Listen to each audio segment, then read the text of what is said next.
ಅಂದು ಪಾಸ್ಕ ಹಬ್ಬದ ಹಿಂದಿನ ದಿನ. ತಾವು ಈ ಲೋಕವನ್ನು ಬಿಟ್ಟು ಪಿತನ ಬಳಿಗೆ ಹೋಗಬೇಕಾದ ಗಳಿಗೆ ಬಂದಿರುವುದು ಎಂದು ಯೇಸು ಸ್ವಾಮಿಗೆ ತಿಳಿದಿತ್ತು. ಈ ಲೋಕದಲ್ಲಿದ್ದ ತಮ್ಮವರನ್ನು ಯಾವಾಗಲೂ ಪ್ರೀತಿಸುತ್ತಿದ್ದ ಅವರು ಆ ಪ್ರೀತಿಯ ಪರಮಾವಧಿಯನ್ನು ಈಗ ತೋರಿಸಲಿದ್ದರು. ಯೇಸುವನ್ನು ಗುರುದ್ರೋಹದಿಂದ ಹಿಡಿದುಕೊಡಬೇಕೆಂಬ ಆಲೋಚನೆಯನ್ನು ಸೈತಾನನು ಸಿಮೋನನ ಮಗ ಇಸ್ಕರಿಯೋತಿನ ಯೂದನಲ್ಲಿ ಈಗಾಗಲೇ ಹುಟ್ಟಿಸಿದ್ದನು. ಊಟಕ್ಕೆ ಎಲ್ಲರೂ ಕುಳಿತಿದ್ದರು. ಪಿತನು ಎಲ್ಲವನ್ನೂ ತಮ್ಮ ಕೈಗೆ ಒಪ್ಪಿಸಿರುವರೆಂದೂ ತಾವು ದೇವರ ಬಳಿಯಿಂದ ಬಂದಿದ್ದು ಈಗ ದೇವರ ಬಳಿಗೆ ಮರಳುತ್ತಿದ್ದೇನೆಂದು ಯೇಸುವಿಗೆ ತಿಳಿದಿತ್ತು. ಅವರು ಊಟದಿಂದ ಎದ್ದು ತಮ್ಮ ಮೇಲುಹೊದಿಕೆಯನ್ನು ತೆಗೆದಿಟ್ಟರು.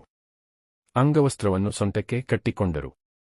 ಅನಂತರ ಒಂದು ಬೋಗುಣಿಗೆ ನೀರು ಸುರಿದುಕೊಂಡು ತಮ್ಮ ಶಿಷ್ಯರ ಕಾಲುಗಳನ್ನು ತೊಳೆಯುತ್ತಾ ತಾವು ಕಟ್ಟಿಕೊಂಡಿದ್ದ ಅಂಗವಸ್ತ್ರದಿಂದ ಒರೆಸತೊಡಗಿದರು. ಹೀಗೆ ಅವರು ಸಿಮೋನ ಪೇತ್ರನ ಹತ್ತಿರಕ್ಕೆ ಬಂದಾಗ ಆತ, ಪ್ರಭುವೇ, ನೀವು ನನ್ನ ಕಾಲುಗಳನ್ನು ತೊಳೆಯುವುದೇ ಎಂದನು. ಯೇಸು, ನಾನು ಮಾಡುತ್ತಿರುವುದು ನಿನಗೆ ಈಗ ಅರ್ಥವಾಗದು, ಮುಂದೆ ಅರ್ಥವಾಗುತ್ತದೆ ಎಂದು ಉತ್ತರಿಸಿದರು. ನೀವು ನನ್ನ ಕಾಲುಗಳನ್ನು ತೊಳೆಯುವುದು ಎಂದಿಗೂ ಕೂಡದು ಎಂದು ಪೇತ್ರನು ಪ್ರತಿಭಟಿಸಿದನು. ಅದಕ್ಕೆ ಯೇಸು, ನಾನು ತೊಳೆಯದಿದ್ದರೆ ನಿನಗೆ ನನ್ನಲ್ಲಿ ಪಾಲು ಇಲ್ಲ ಎಂದು ನುಡಿದರು. ಆಗ ಪೇತ್ರನು, ಹಾಗಾದರೆ ಪ್ರಭೂ, ನನ್ನ ಕಾಲುಗಳನ್ನು ಮಾತ್ರವಲ್ಲ, ನನ್ನ ಕೈಗಳನ್ನು ತಲೆಯನ್ನು ತೊಳೆಯಿರಿ ಎಂದನು. ಯೇಸು, ಸ್ನಾನಮಾಡಿಕೊಂಡವನು ಕಾಲುಗಳನ್ನು ತೊಳೆದುಕೊಂಡರೆ ಸಾಕು, ಅವನ ಮೈಯೆಲ್ಲ ಶುದ್ಧವಾಗಿರುತ್ತದೆ. ನೀವೂ ಕೂಡ ಶುದ್ಧರಾಗಿದ್ದೀರಿ. ಆದರೆ ನಿಮ್ಮಲ್ಲಿ ಎಲ್ಲರೂ ಶುದ್ಧರಲ್ಲ ಎಂದು ಹೇಳಿದರು. ತಮ್ಮನ್ನು ಗುರುದ್ರೋಹದಿಂದ ಹಿಡಿದುಕೊಡುವವನು ಯಾರೆಂಬುದು ಅವರಿಗೆ ಗೊತ್ತಿತ್ತು. ಅದಕ್ಕಾಗಿಯೇ ಅವರು, ನಿಮ್ಮಲ್ಲಿ ಎಲ್ಲರೂ ಶುದ್ಧರಲ್ಲ ಎಂದು ಹೇಳಿದರು.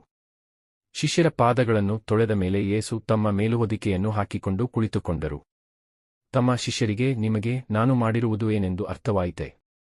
ಬೋಧಕರೇ, ಪ್ರಭುವೇ ಎಂದು ನೀವು ನನ್ನನ್ನು ಕರೆಯುತ್ತೀರಿ. ನೀವು ಹಾಗೆ ಹೇಳುವುದು ಸರಿಯೇ. ನಾನು ಬೋಧಕನೂ ಹೌದು, ಪ್ರಭುವೂ ಹೌದು.